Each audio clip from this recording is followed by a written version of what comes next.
All right. Hello, everybody. I wanted to let you know first that this training is going to be recorded.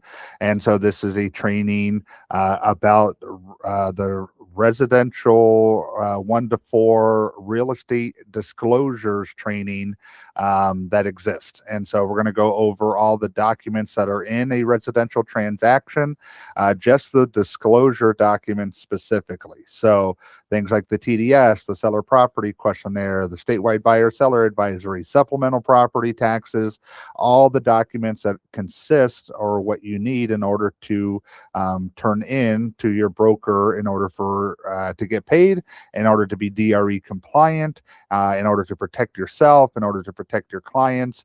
I'm going to give you the best knowledge and information that I have about these documents.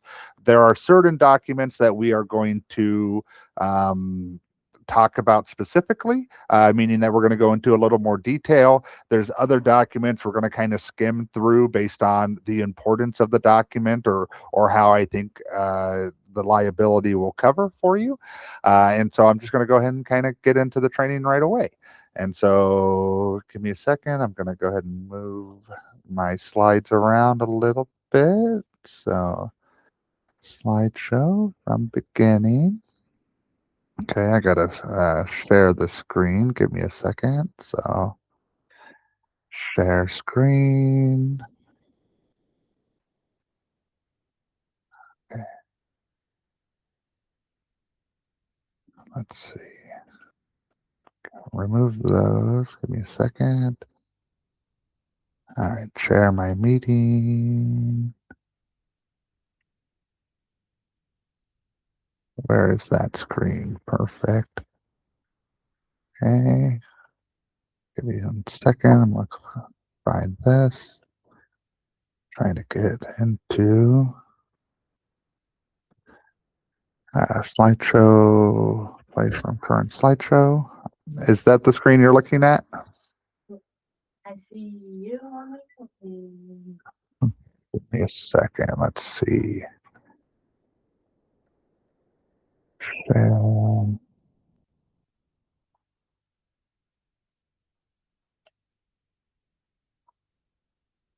Okay. Share the entire window. Okay, now we're getting the right spot.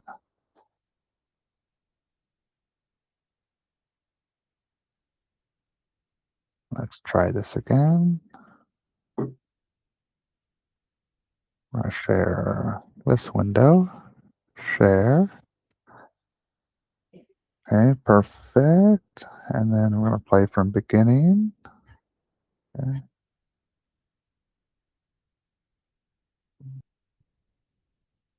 All right, is this the screen that you see? No, still not there? My screen anyway. And play from beginning. Is this the screen you see? Nope, still not there. Okay. Let's see. All right. Why is this not sharing? All right, I'm going to move this over here. I'm going to minimize this. Okay, share this screen.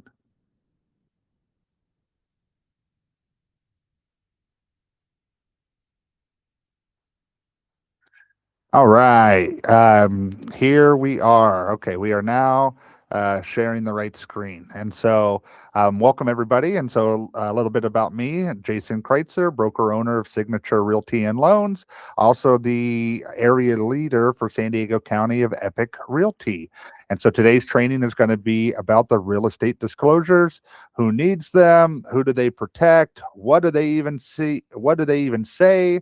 Doesn't my TC just handle everything for me? And so, yes, most of you realtors out there do have a transaction coordinator that I'm sure you use and love, and who works very hard for you. And you probably rely on them to know exactly which form is needed or not needed. But just a reminder that these disclosures and what you are having your client sign are your responsibility to know. Yes, your transaction coordinator is there to assist you, but who is supposed to actually know what these forms say?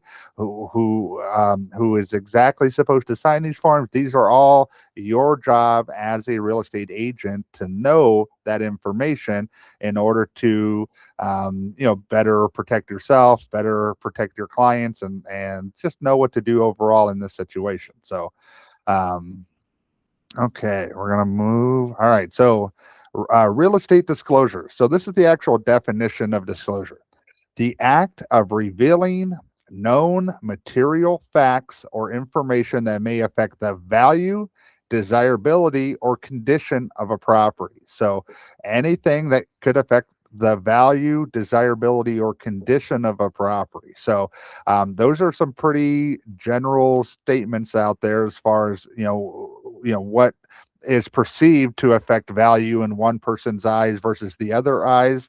The general rule is to disclose, disclose, disclose. It's always better to over disclose instead of under disclose in regards to documents goes. The more that you disclose, the less you can get in trouble for down the road. The purpose of disclosure is to protect both buyers and sellers. It's to reduce liability for agents and brokers. It is to ensure transparency in all transactions. It is to comply with California DRE law.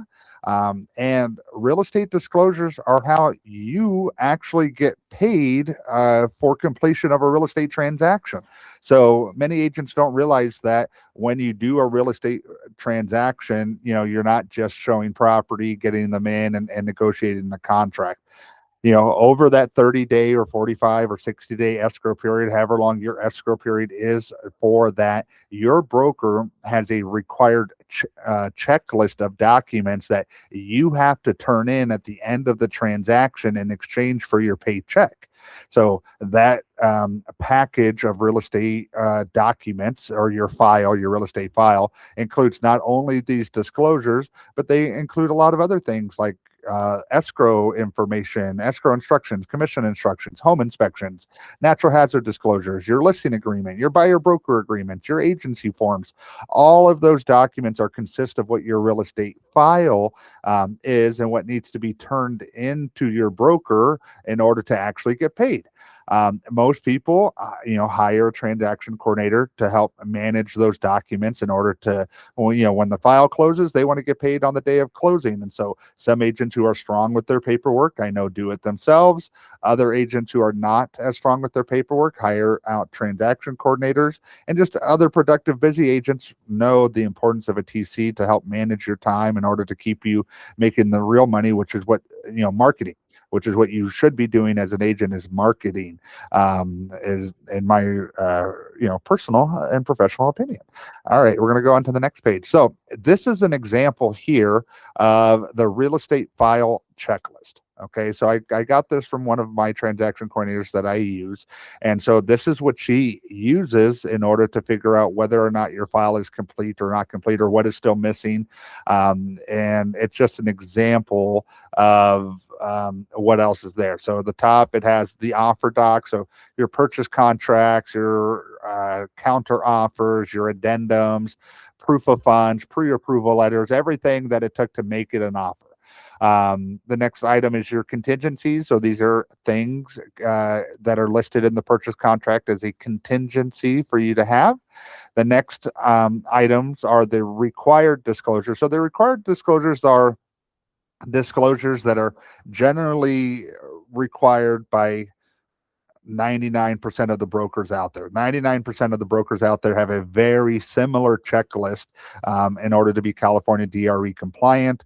And so these are the minimum mandatory disclosures that every single file needs to have. These are the minimum mandatory disclosures that I require as a broker for our company, and what Epic requires for their files and transactions as well too. And so if you notice that they are all acronyms for the actual forms, the MCAs, market condition advisories, SBSA, statewide buyer and seller advisory. So we're going to show you where those acronyms are on the forms themselves. And then down below is the if applicable, meaning sometimes we use that form, sometimes we don't use that form. If we do use the form, we just wanted to have a spot in the file where it could go, where it could, rest comfortably with all the other forms. And but they are not as, I don't want to call them, they're less important, but they are not always a statutory required disclosure like some of these other top versions are. At the bottom are the escrow documents that are required: commission, prelim approval, earnest money deposit receipt, a copy of the prelim, a copy of the HOA receipt if there is an HOA. So if you don't have any type of checklist of what is needed in order to create a real estate file, here's a example that you could use right here. In the comments link, or in the chat section, I did upload a link. The link contains not only this checklist, but all the disclosures we're going to go over today.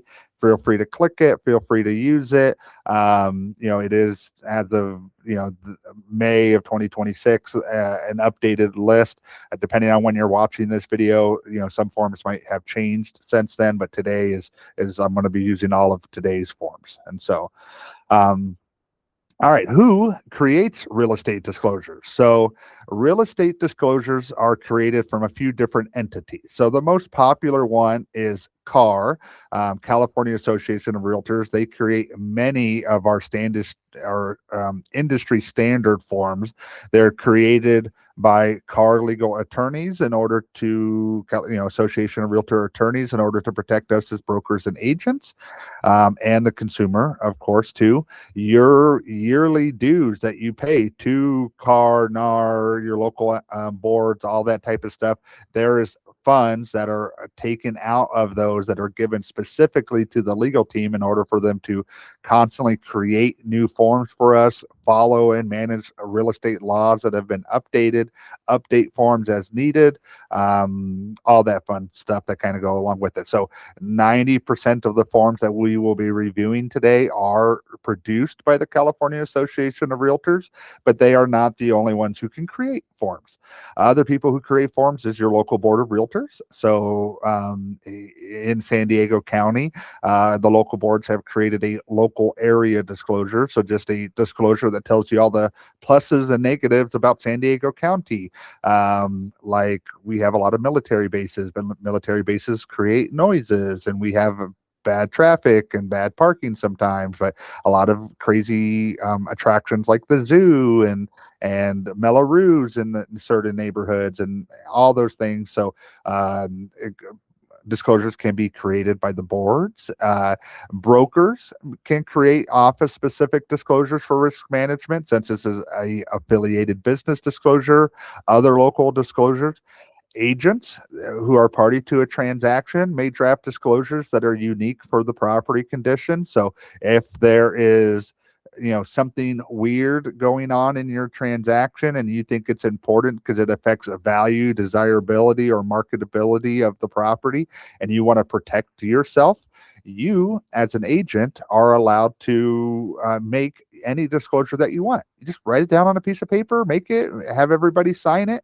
That is the extent of those types, or those are more disclosures that can be made. Sellers disclose material facts that are known to the property. And again, when in doubt, disclose. Many disclosures exist to reduce future liabilities. So just keep that in mind. It's always better to disclose.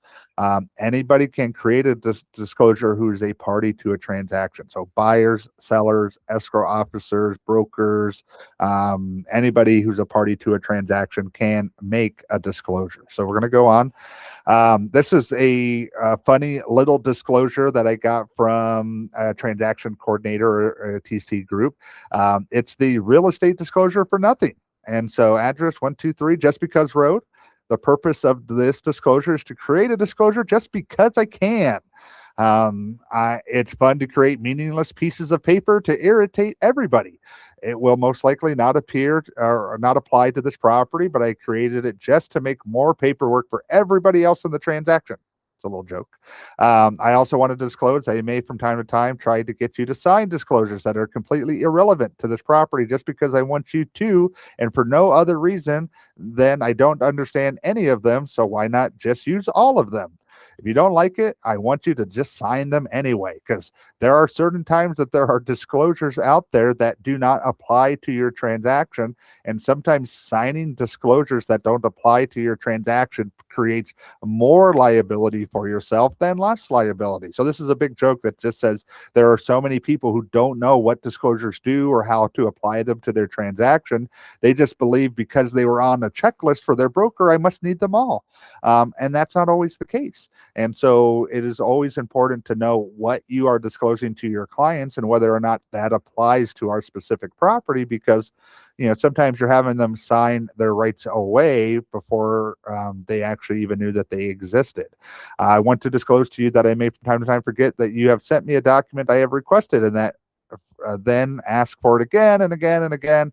Also, instead of requesting all the needed documents at once, I may space the request out to cause additional confusion and just to make you mad. And so during your 30, 60, 90-day escrow, usually documents are going back and forth. So the disclosure documents in a perfect world are supposed to go the following way. They go from the agent who creates them to their seller.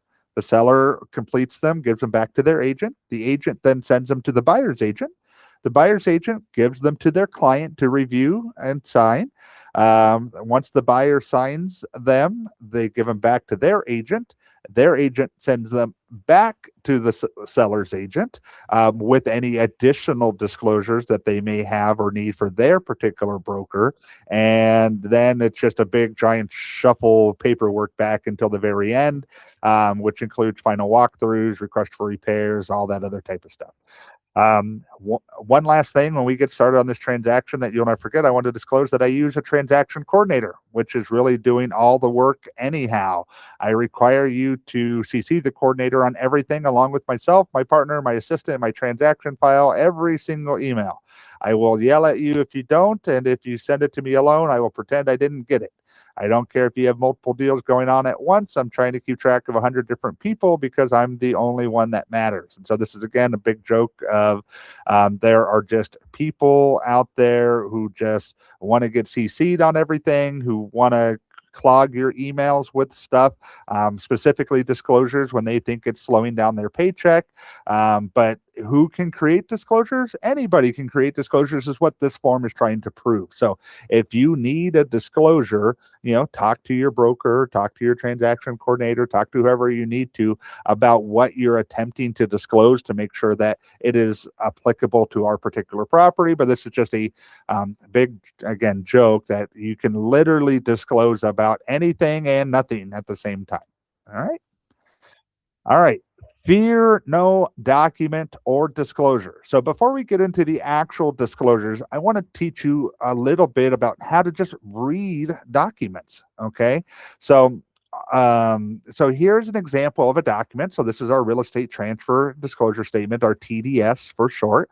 And I want to teach you a few things about not only this document, but document reading in general. So one, all documents have a title.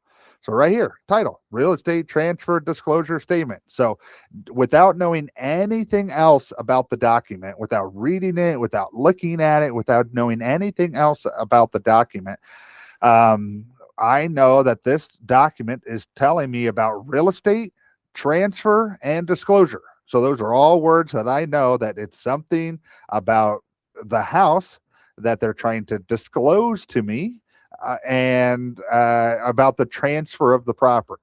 So without knowing anything else about the document, and again, most documents have a title, so that'll kind of give it away from it right there.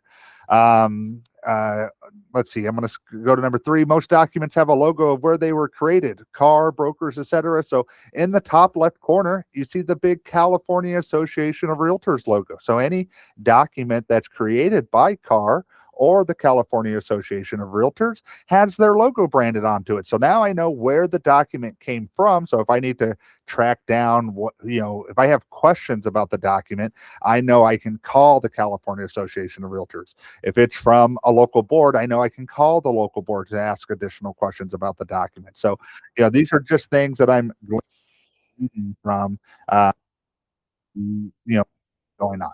Okay. All documents have a page number count. So if you look at the bottom of this document, it says Real Estate Transfer Disclosure Statement, TDS. So that's where all forms get their acronyms from. Here at the bottom of the document, you see how it says TDS on page 1 of 3. So I know I'm looking at page 1. Where is page 2? Where's page 3? And do you want to have your client sign a document that you don't have all the pages to? Absolutely not. You want to make sure you have all complete pages of the document. You want to make sure that the document itself is completed and filled out to the best of their ability. And if they didn't complete something or fill something out, I want to send it back to the person who gave it to me and ask them to complete it or to finish filling it out before I have my client review and sign it. Because again, signing disclosures that are not complete is only creating headaches or issues for yourself as well too. Let's see. All documents have a signature line on them about who is supposed to sign. So if I look at the bottom um, of the document, I can see that there are buyer's initials and seller's initials. So that tells me I need to have both the buyer sign it and the seller sign it. Again, this particular document, normally sellers sign first because they are the ones disclosing information to the buyer. But this is just, again, all documents, even if it's a document you've never seen before ever, there are ways to identify what's going on with the document. Okay. It has a title. Where did it come from? Do I have all the pages of the documents? And then finally, read the document. See what they're trying to tell you. Go line by line and say, hey, seller is or is not occupying the property. The subject item has the following conditions above or following items checked below. So that means, hey, the seller is or is not living there. And then they're trying to tell me what is inside of the home and what's going to transfer to the buyer through successful close of escrow. So is the oven staying? Is the microwave staying? Is the dishwasher staying? This is where now that I've assessed the document, I've made sure I've had all the pages, I have everything. This is where I'm going to take the next level and actually read the document. So fear no document or disclosure. They're all just paper.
All right. Don't show this again. All right. It's still in recording. And so give me a second. Let me share my screen window. share. I don't know, but go ahead and close the door. Okay. Join. Oh, let's see. Close. Leave meeting. Sorry, guys. I want to make sure show my screen anyway. Perfect. Everything looks like it's still recording. Great. Okay. I am moving on to the next screen. Sorry about that. Common required disclosures, TDS, seller property questionnaires, agent visual inspections, natural hazard disclosures, Megan law, things that are also supposed to be included in your real estate file that are not just disclosures, are your home inspections, roof inspections, AC, foundation, any type of inspection, escrow documents, everything that's on that checklist that we saw ahead of time. This is an example of a broker disclosure. So this is Signature Realty and Loans affiliated business disclosure. What an affiliated business disclosure is, it's a disclosure saying I'm a big enough brokerage. I also own these other smaller companies as well too. So it just kind of lists what the companies are, what their services they provide, and what their general rates are. It definitely says in there that no buyer or seller has to use any of these companies if they don't wish to, and it's just it's a DRE requirement that each company has one of these. So key takeaways from the slides previous before we get into the actual documents is disclose early and thoroughly. Documentation protects everybody involved. Never assume something is too small to disclose. All right. If it's important to you, if it's, again, affecting value, desirability of the property, it's always better to over disclose. Maintain complete disclosure packages in every file. Transparency builds trust and reduces legal exposure for all. All right. So now we're going to get into the actual forms themselves. All right. Now, I'm going to, in no particular order, I'm going to go over, these disclosures as if I would a regular buyer and seller sitting right in front of me. Okay, so this is the real estate transfer disclosure statement. This is probably the most important disclosure you will have in your real estate file. If I were to have absolutely a super incomplete real estate file to turn into a broker, I would want a listing agreement or buyer broker agreement. I would want a purchase contract. I would want escrow instructions, and I would want this document here, the transfer disclosure statement. And if I had no other documents in my file at all and I closed, I would want at the bare minimum this document here. Okay, so I'm going to go over the important parts. I'm going to try to highlight as much as I can. So here at the top, it would normally be the property address, 123 Main Street, whatever street address you're at. Right here at the top where it talks, a statement is a disclosure of the condition above described property as of this date. It is important to put a date in on this form because it says when were these disclosures actually filled out. So if you are a buyer reviewing disclosures, you will want to make sure that these disclosures were done within a fairly recent time frame, meaning for sure within less than 30 days. Because if they're 6 months old, a lot of things could have happened to the house in 6 months. They could have had a flood, they could have had a roof leak, they could have had a gas leak, they could have added an extra bedroom with construction.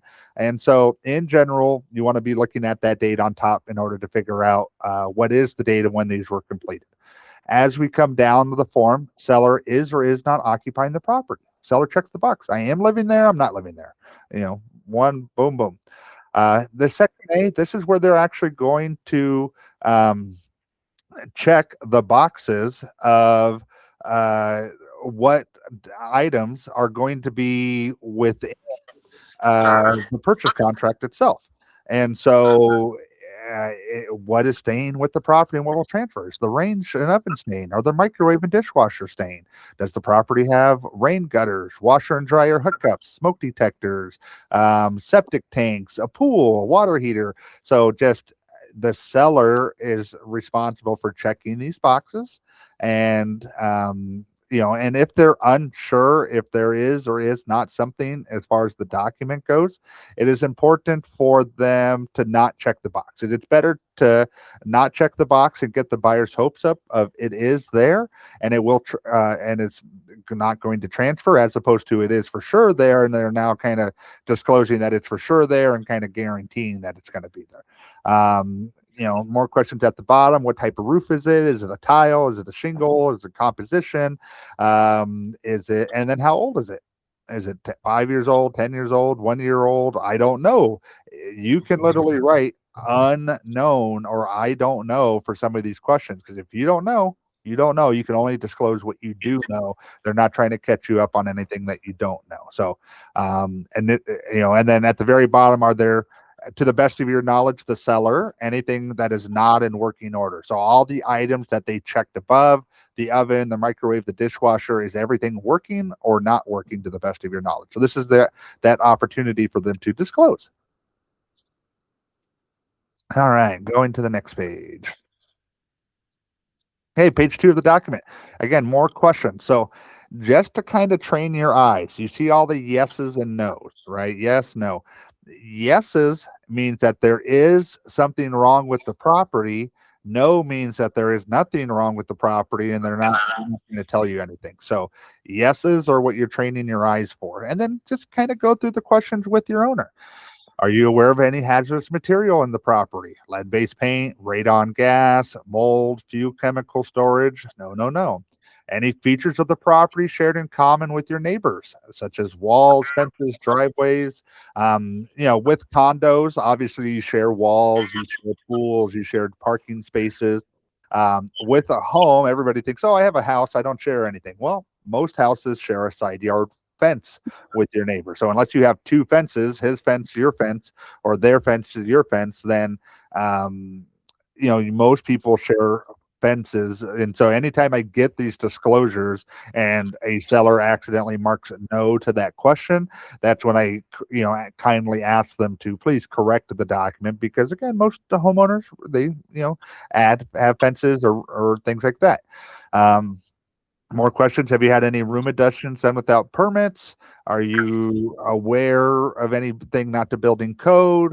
Are you aware of any flooding, draining problems, major damage from fire, flood, or earthquake?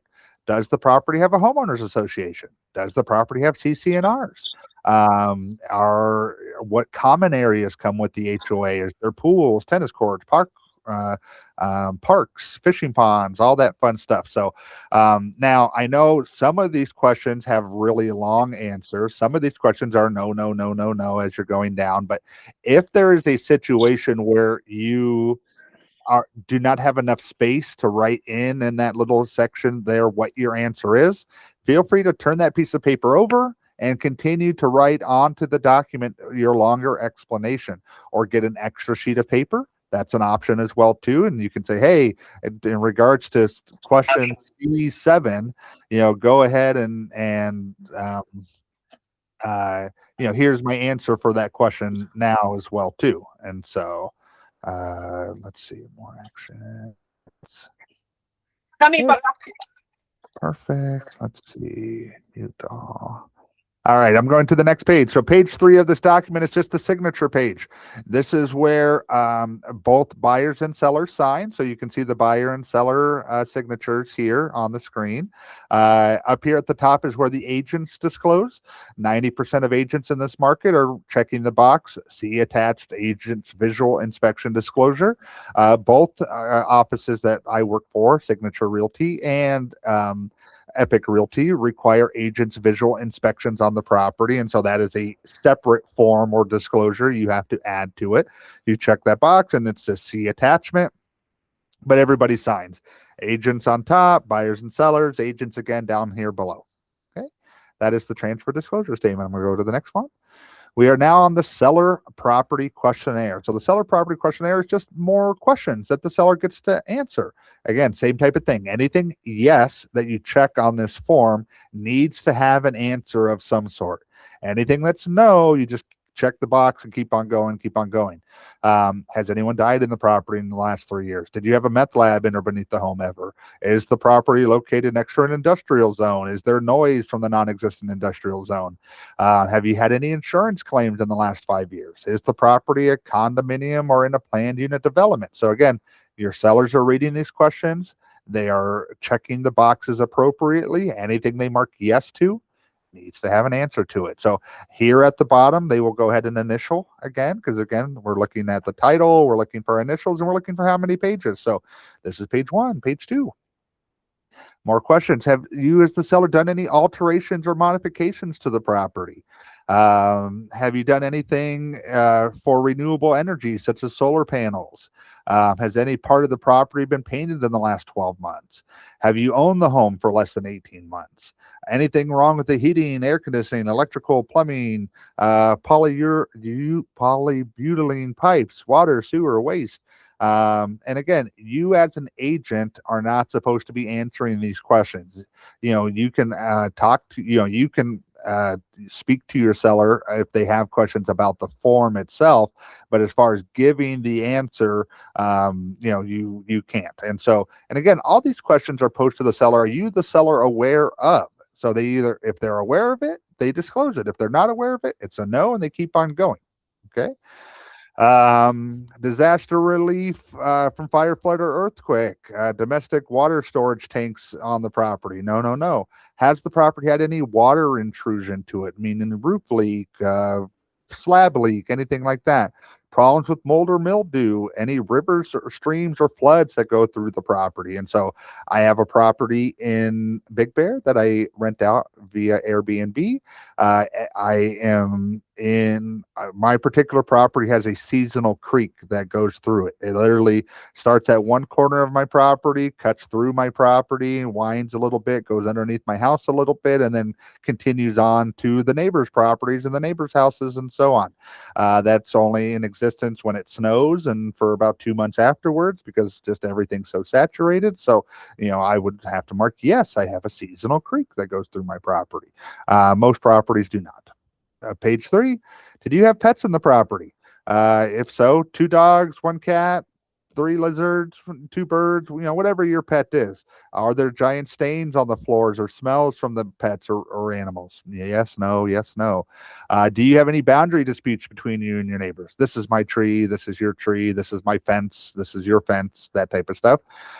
Any diseases in the trees or vegetation? Do you have sprinklers on the property? Questions 13. Is there a pool or a jacuzzi on the property? 14, are you a condominium or do you have a homeowners association? And what are those common areas? Some of these questions are repetitive from the TDS, and they kind of um, cross paths with the seller property questionnaire. The reason that is you'll notice a lot of these questions are repetitive because they're meant to help your seller trigger anything that is in their mind that they should be disclosing about the property. So, is there an HOA? Is there anyone else besides you, the seller, allowed to sign the paperwork? Did you deed the property to your sister or your dad, and now they need to sign it as well too? Do you have any hero liens, pace liens, any of those types of tax liens for improvements to your property that need to get paid off? Those are all those questions. Number 15. Next page, any neighborhood noise nuisances? Are you in an airport flight path? Are you across the street from a busy school? Anything that would create a noise or disturbance, this is for you to put that. So I've seen everything from, I live close to Miramar Air Base, and there's a lot of planes that fly over, to my neighbors in the back are huge Charger fans, and every Sunday they have a huge, a football barbecue. And so with that football barbecue, there's a lot of noise that comes, from that. So again, is that something that I thought would maybe go into that section? Probably not. But that seller wanted to over disclose after my explanation of the importance of disclosing. And so they wanted to disclose about the neighbor's party. So there wasn't a surprise starting September to December when football season started about the noise that's going to be coming from the neighbors on Sundays. Any government questions? Is there rent control or occupancy restrictions? Is it a 55 plus community? Do you live in a rent controlled area? All that stuff that's kind of there as well too, right? Any occupants inside of the property smoke? Was this property ever used to cultivate marijuana? Is this property a manufactured or mobile home? Again, just all these questions to your owner. Yes, no, yes, no. If it's a yes, we go into a little more detail. If it's a no, we just kind of keep on going. All right.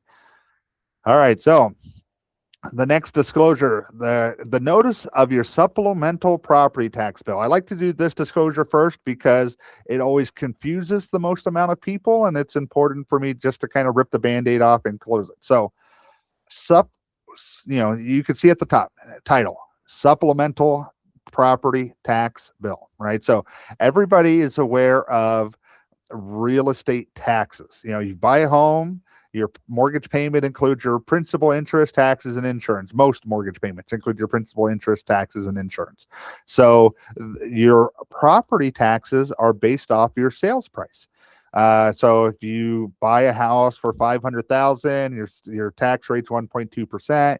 Your yearly taxes, a ballpark, are 6,500 or $7,000 a year, right? And so, boom, those are your real property taxes. So, not supplemental, but real property taxes. So, here in the state of California, when you acquire a property due to Title Policy 13 here in the state, the taxes that you pay when you acquired the property are going to be the taxes you pay for as long as you have home ownership for it. So, what that means is if you bought your house in 1960 and your taxes for the whole year on that property were only $800 a year, you're going to pay pretty close to $800 a year as long as you own the property, as long as it never sales or transfers, or you don't pull any permits for the property. Those taxes are going to be super duper low.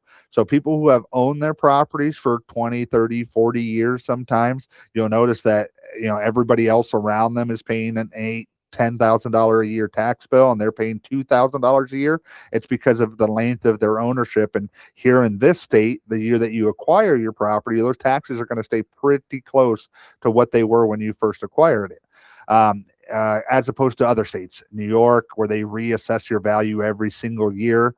Every year, the market goes up, you pay more. The market goes down, you pay less. And very rarely do the markets go down in a lot of places. And so, very often in those other states, you're just paying more, more, more, more, and there is no relief for that. So, here in the state of California, they didn't want that same model, and so that's kind of what happened here.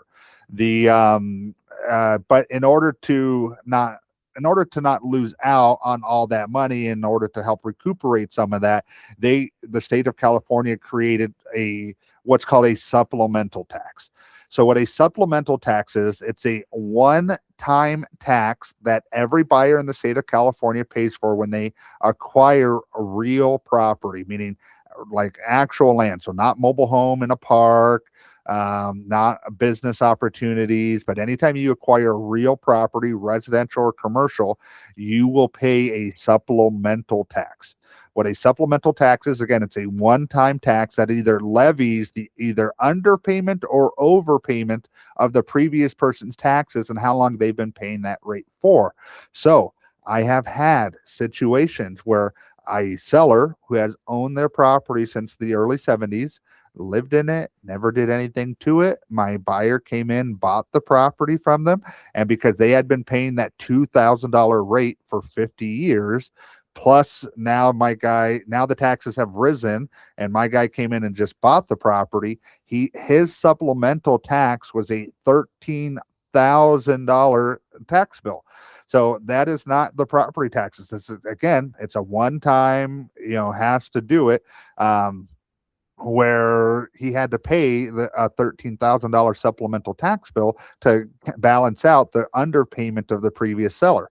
I've had situations as well too where my sellers in 2005, 2006 who bought here, market crashed 2008, 2009, the market went down to here, where the county actually they didn't cut a check, they gave a credit back to the homeowner for future taxes, because the previous owner had overpaid taxes for just those few years. As far as that goes, the county very rarely sends you an actual check or money back. Generally, they'll keep the money and just give you a credit for future stuff because they know in the future you're going to have to pay taxes again. Um, so when do we get a supplemental tax bill? The supplemental tax bill generally comes anywhere between 3 and 9 months after you close escrow. So, and they look exactly like your actual real property tax bill.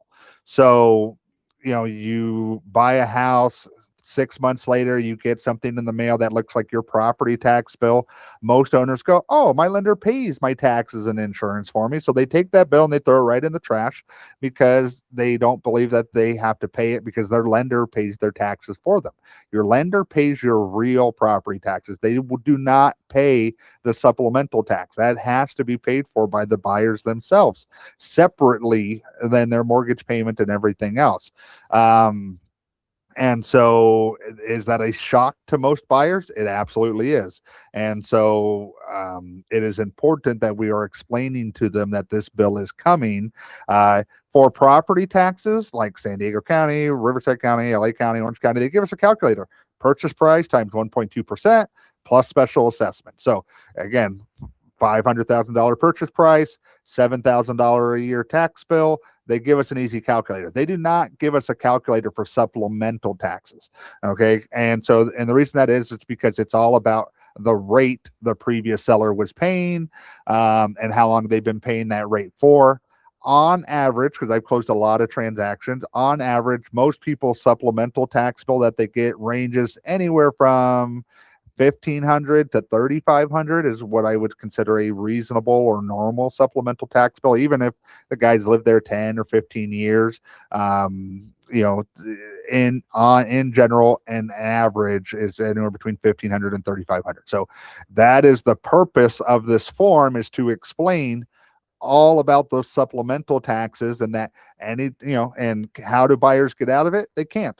You want to buy a house, you want to live here in California, you're going to have a supplemental tax bill. You buy 5 houses, you're going to get 5 separate supplemental tax bills, one for each home.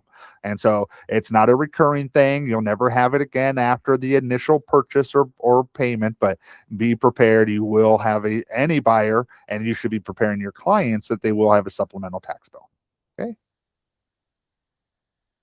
Moving on. All right. This is the water heater and smoke detector statement of compliance. If you remember your real estate principles from when you first took your test, there are 3 major laws that you have to have, or your home has to have 3 basic things inside of it in order to sell it.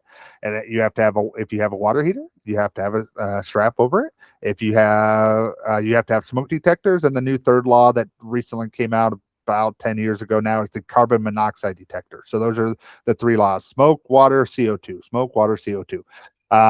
So if you're using the TDS, there's verbiage in there that says that you are compliant with those items. If you're not using the TDS, here is a form, again, made by CAR, water heater, smoke detector statement. It's just disclosing that it is a law. And this form is saying, I, the seller, am compliant with this law, that my water heater have straps, that my smoke detectors are in on the bedrooms, and like that, and buyers and sellers sign. Okay, this right here is the exempt seller disclosure document. So I showed you guys the TDS. I showed you guys the seller property questionnaire. There are transactions that you will have in the future where the seller is exempt from filling out those documents. So exempt, that means they don't have to and you don't want them to. Okay, because filling out those documents means I know something about the property.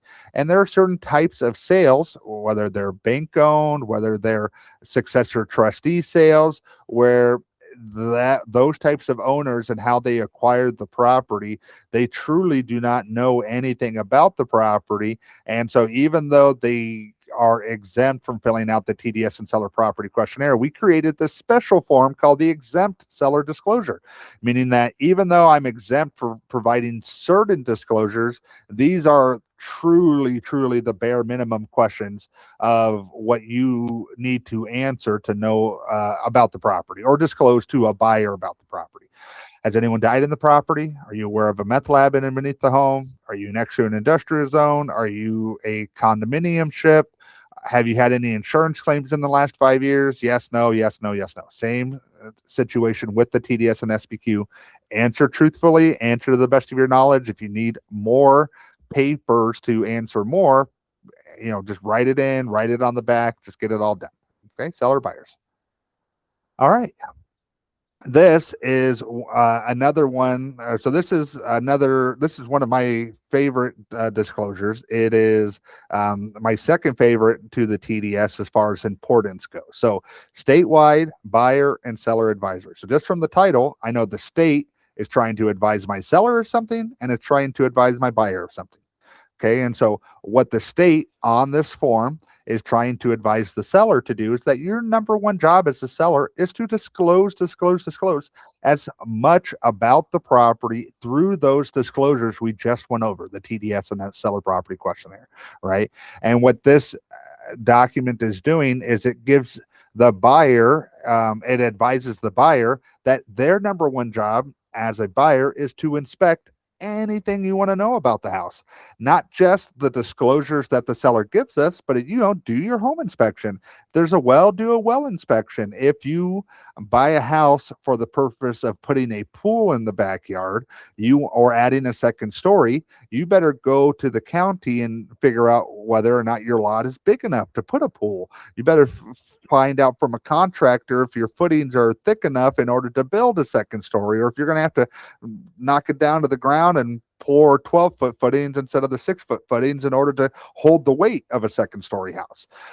So what this document does, and it's 15 pages, as you can see, 15 pages here at the bottom, it goes through every possible inspection that a buyer can get on their own property.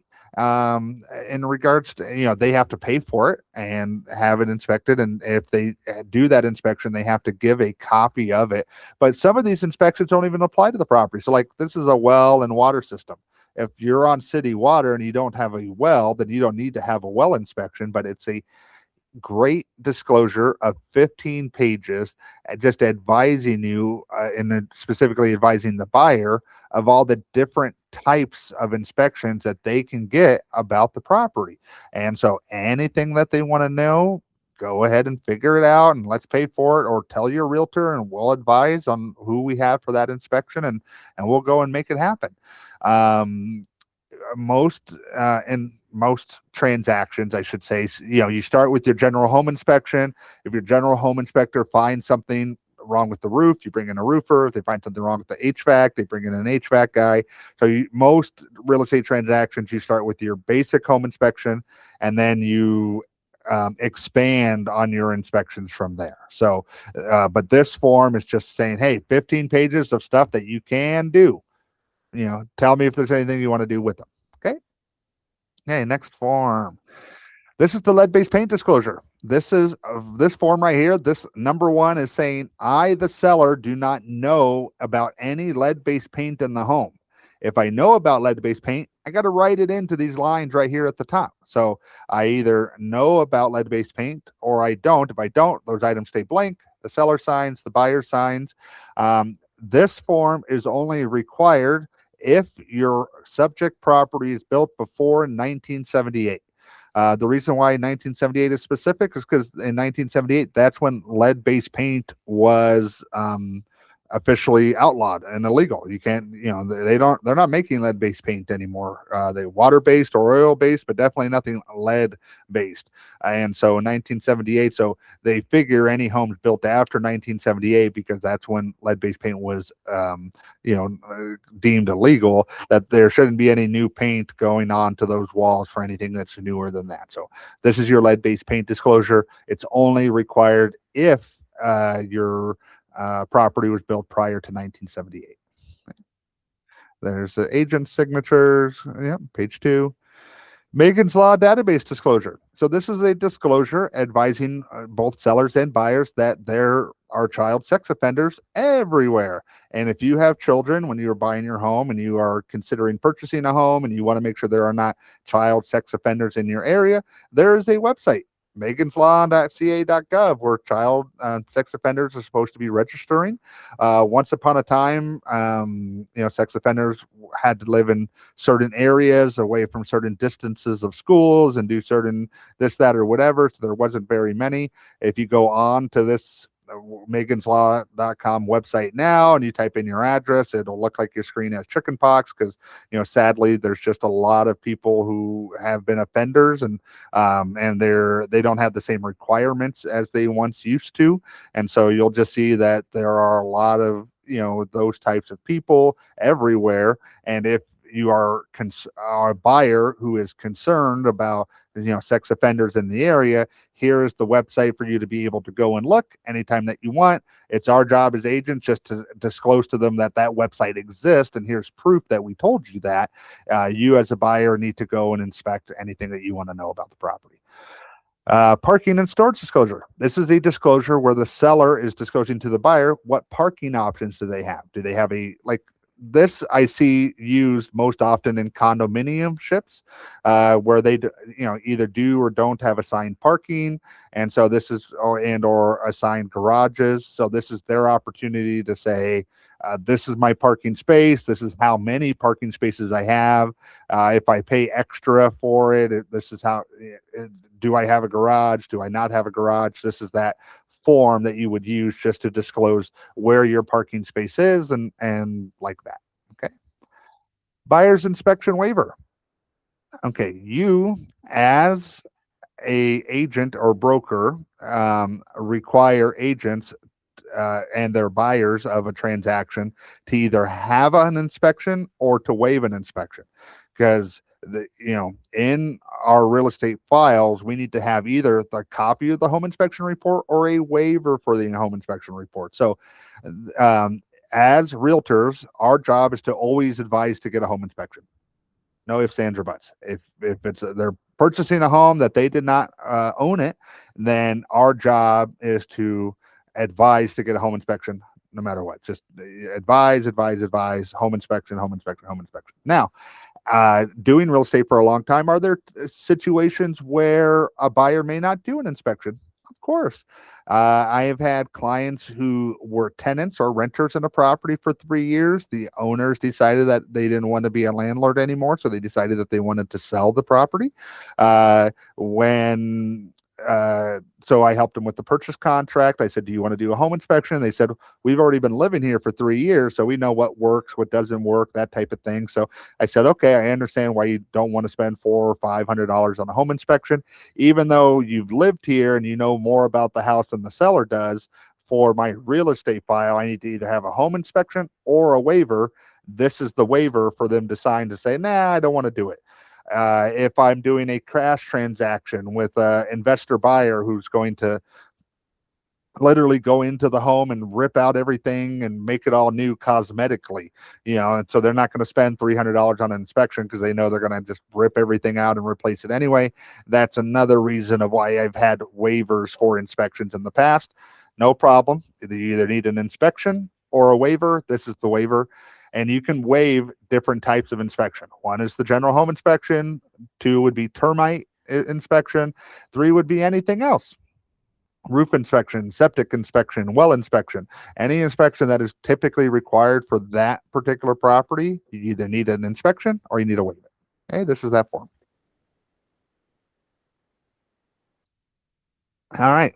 Water conservation, plumbing fixtures, and carbon monoxide detector. So we talked about smoke and water. So this is the carbon monoxide detector. Just saying again, I, the seller, have carbon monoxide detectors, and the actual law for how many carbon CO2 detectors that you need in the home is one per level of the home. So if it's a one-story home, you need one. If it's a two-story home, you need two. If it's a three-story home, you need three.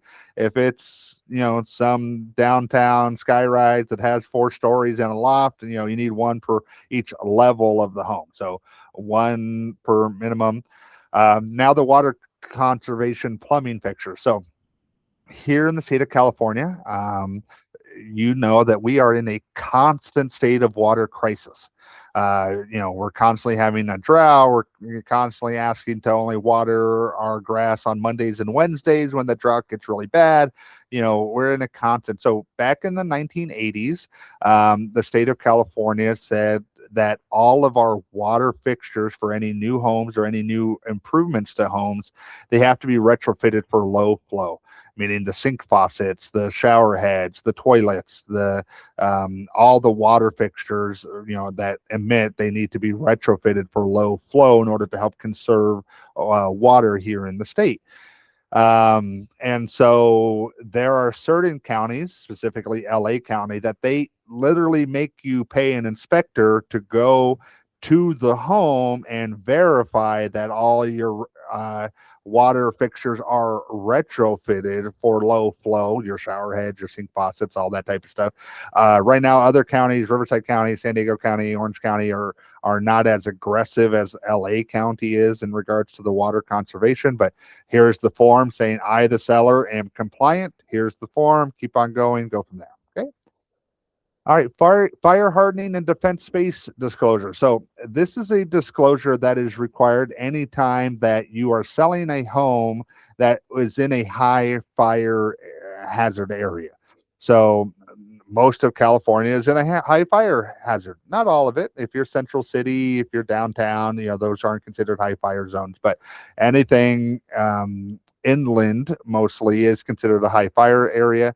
This is an additional set of questions that the seller needs to first answer for the buyer to review.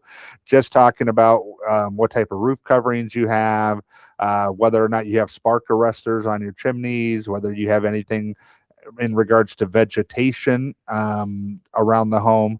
Additionally, there are laws now in place. I'm probably not quoting the exact. It's like AB 25 now or something, where you literally have to send a California fire inspector to the property in order to verify that the weeds are taken down, that you have a safe perimeter around your home. God forbid there's a fire that doesn't, ignite your house as it's kind of going. They outlawed wood shake shingles altogether because they know those things will just poof go up in air or up in fire. So these are all. This is a fire hardening defensible space disclosure that is required only when your property is in one of those fire zones. How do you know if you're in a fire zone? You order your natural hazard report. Your natural hazard report will tell you I'm in a flood zone, a fire zone, an earthquake fault zone, all those different zones. That's how you will know whether this form is required or not. Okay. 2 pages, more questions, more questions. Uh, Defensible space. All right. Solar advisory and questionnaire. So solar panels are a super hot topic right now, meaning that everybody's getting them and everybody has a different type of contract. There's leasing them, there's owning them, there's power purchase agreements, there's I've already paid them off, but I'm still on the grid and I still have to pay a little something to Edison. There's a lot of different and confusing systems in regards to solar. You are not expected to know all the different systems of how they work or anything else like that. So this is a 3-page disclosure where the seller discloses what their particular system is. So as you go on to the second page of the document, this is them getting specific questions. Are you aware if there's solar on the property or if there's multiple systems? Yes. Is it leased or owned? What is the approximate age of the system? Who installed the system? Are there any leases or warranties with the solar system that you're aware about? Date of installation. Do you know if there's net metering? Do you know how much the approximate bill is with your solar? Just again, questions about the solar. Is there anything still due on the solar? Meaning, is there an outstanding balance? Are the solar panels up on the roof? Are they located anywhere else? Maybe you didn't want them on the roof. You wanted them or you didn't want them on the house roof. You wanted them on the garage roof. Maybe you didn't want them on the house at all. So you built a special perimeter area because you have a big enough lot size in order to be able to hold solar panels that are separately. All those questions here. And, is there a balance due? What's the financing look like? all the questions you want to know about solar. In addition to the solar advisory, you generally want to get a copy of their solar contract that lists the warranties, the coverages, what the monthly payments are going to be, and what the kilowatts per hour that they're supposed to be able to produce. The more you have for your client to know, the better. But this is that form. Okay. All right. Agent's visual inspection disclosure. So we talked about it in the TDS or seller property questionnaire. And so this is the agent's visual inspection disclosure. So what this is a 3-page kind of mini inspection report. And I'll show you the other pages here. See, living room, dining room, kitchen, bedrooms, bathroom. So next to each individual room, you're supposed to write any comments that you want to disclose to both the buyer and seller regarding value or desirability. So the first page of this document is what I joke is the realtor cover my butt page. Okay. It's a huge disclosure saying I, the seller, or I, the realtor, have filled out this document, but I am not a home inspector. I did not go in roofs and attics. I did not check appliance systems. I do not say exactly where the lot lines are for a property or boundary disputes. I am a realtor, and anything I just felt I needed to disclose to a buyer or a seller, I kind of wrote in this little mini report. And then you kind of get to the report, and as you kind of go through, you write down anything you felt you need to tell the buyer. Things that I see often are um, let's see, nail holes in walls, carpets discolorated, carpets burned, no carpet at all, broken windows, weeds overgrown in property. The only thing, so again, over disclose, don't get overly crazy because again, you're not an inspector, so you're not supposed to be disclosing how it got that way. You're only disclosing what you're visually seeing. And so if you see a tree root coming up, from a walkway and you see a big tree next to the house, you are not trying to presume that this tree root comes from that tree. It could come from the neighbor's tree 2 doors down, just the roots from a 100-year-old tree had gotten that far and lifted that bit of a sidewalk. You don't know. You're not an arborist. You can't say for sure that this root matches that tree, and if you see water damage, you don't know if it's water. It could be soda damage. It could be orange juice damage. It could be, you would say liquid damage. You don't want to say, oh, it's for sure from the bathroom or it's for sure from a kitchen tub. I mean, unless you personally know this stuff, which most of the time that we don't, it's better to be general with your agent's visual disclosure because otherwise you're going to cross that veil between agent and inspector, and if you saw this, how come you didn't see that or disclose that? And so it just kind of opens a can of Pandora's box. So this is the agent's visual disclosure. Again, cover my butt page. You write in your comments of each individual room. Let's say a house doesn't have 4 bedrooms. You write NA. Let's say the house is clean and you have nothing to put, nothing to note. NA. Those are all acceptable answers on those lines as well too, besides just problems that you're finding. You can also write looks good, looks great. It's this is your disclosure of whatever you're trying to tell the buyer about. Okay. This is where page 2, garages, exterior. The agent who's completing the form will fill out this sign and fill out this top part. What date did I do it? Was it rainy? Was it sunny? And was there anybody else with me? Buyer sign it, seller signs it, other agent signs it. Okay. Okay, market conditions advisory. So this is a advisory telling you that the real estate market constantly changes. It goes up and down and up and down and up and down. This was a disclosure that was created a few years after the real estate market crash in 2008, when home prices just absolutely, got demolished. I mean, we had a 55% drop in the market, something like that. So CAR, our California Association of Realtors legal team, instantly went to work and created an additional document advising people that the real estate market constantly changes. It goes up and down. And of course, we have an opinion about, as realtors, about which way the direction of the market is going and what makes the most sense as far as buying, selling, listing. But this is saying we do not have an official crystal ball. We do not control the market. We do not know anything about what creates markets like this. And so this particular 2-page document is explaining that we are unaware of what the real estate market future holds, and that that when buyers are considering a price, that it's up to them to determine a price, and that there's contingent offers and non-contingent offers. Contingent offers are ones that I need a loan, I need an appraisal, I need to sell another house before I get there.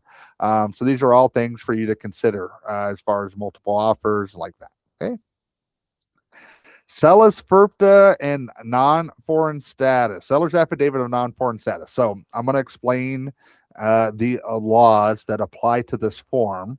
And the other reason why I'm explaining these laws is because when your seller or buyer get their escrow paperwork, most escrow companies have 4 or 5 pieces of paper that all talk about these FERPTA laws. So FERPTA, Foreign Investment Real Property Tax Act.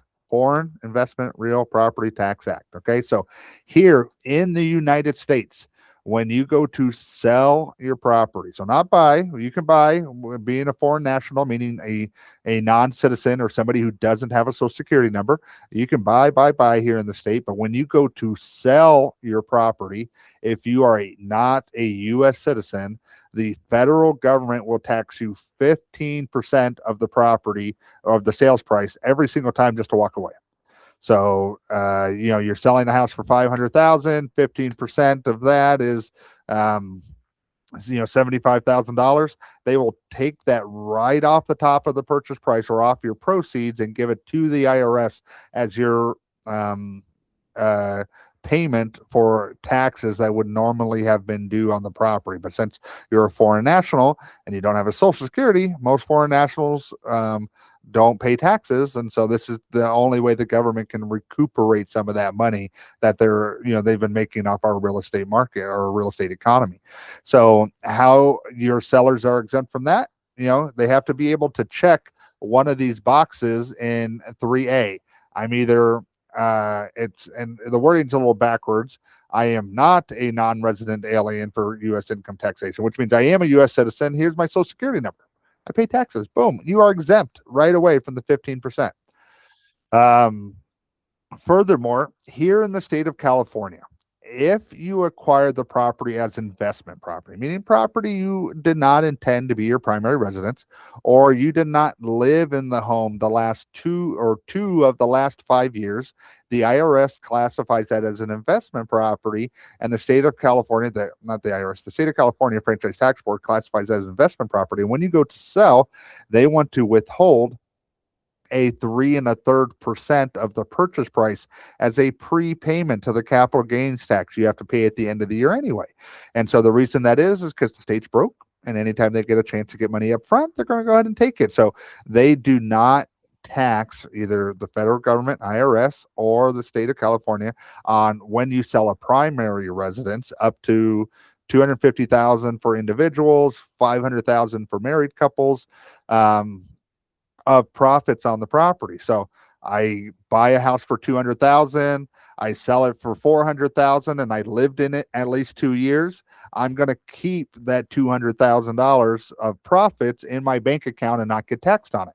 That's what the IRS and the state of California says we can do. If it is an investment property and I'm will be paying capital gains tax, I pay a little, that 3 1/3, so 400,000 is 12 grand, and that's usually too much taxes, and you'll get a little bit back, but it is a prepayment to the capital gains tax you have to pay at the end of the year anyway. So that is what these laws are for the Foreign Investment Real Property Tax Act. So if you are dealing with a seller who is a foreign national or doesn't have a social, that's what this form is supposed to do. It's supposed to say, hey, go talk to a tax guy, because we are not CPAs, we are not attorneys, we do not give tax or legal advice. We can't explain what laws exist here in this world and or in the United States and in the state of California specifically. And so we are not to say you are or are not exempt. The form is meant to ask the questions, and if the seller cannot answer the questions, then that tells you that there's something that's going on and that they need to talk to a CPA person about their home. Okay. Um, So 5 here, social security number to prove they're a U.S. citizen, seller sign it, buyer sign it, boom. Okay. All right. So we're going to go through here. Let's see. Let's see. This is the request for repairs document. Okay. So uh, during your inspection contingency period, your number one job as a buyer's agent is to go and do your home inspection. After you're done with your home inspection, you are supposed to review the report with the buyer and see if there are any repairs that the buyer would like the seller to fix before closing, or credits or money given to the buyer for issues that it came up during the inspection. So things that are generally given or things that you can negotiate are health and safety type issues. So if there's any type of active leaks, exposed electrical wires, roof damage, anything that's a health or safety issue to either a person or the home itself, those are generally the things that you want to negotiate. Now, you as a buyer or a buyer's agent can, of course, ask for anything you want. Oh, the blinds are broken. I want the blinds fixed. Oh, I really don't like the color of the blue paint inside the boys' room and the pink paint inside the girls' room. I want you to paint those rooms before we close escrow. Now, those paint specifically are more of a cosmetic issue.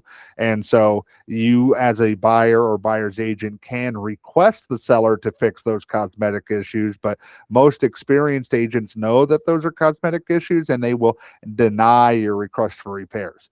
I cannot stress to you that as a listing agent, when I receive a laundry list of items that the buyer is asking for, and if they are non-health or safety related and or all cosmetic, I very often will advise my seller to deny the list entirely.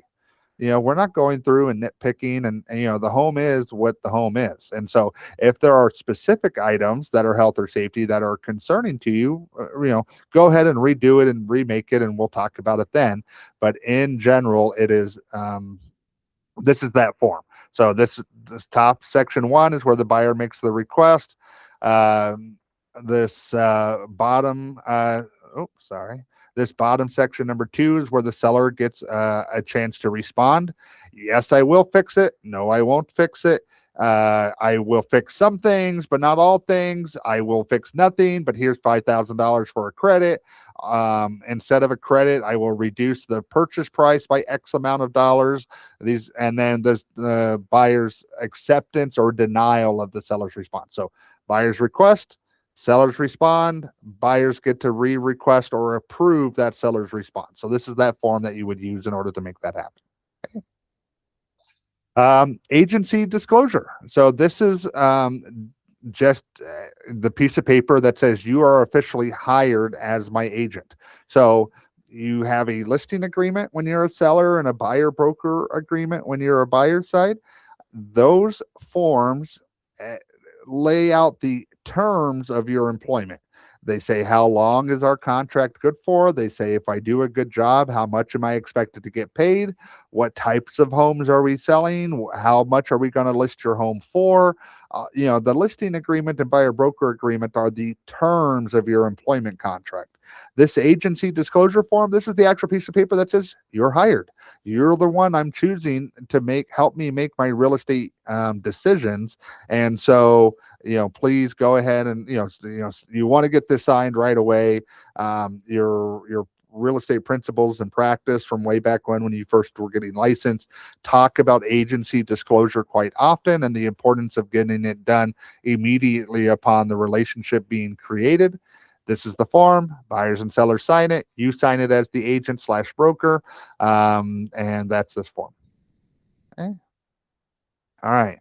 California Consumer Privacy Act notice and disclosure. So this is a document that is attached to every real estate purchase contract. And what it says is there are laws that protect consumers' information, phone numbers, email addresses, things like that.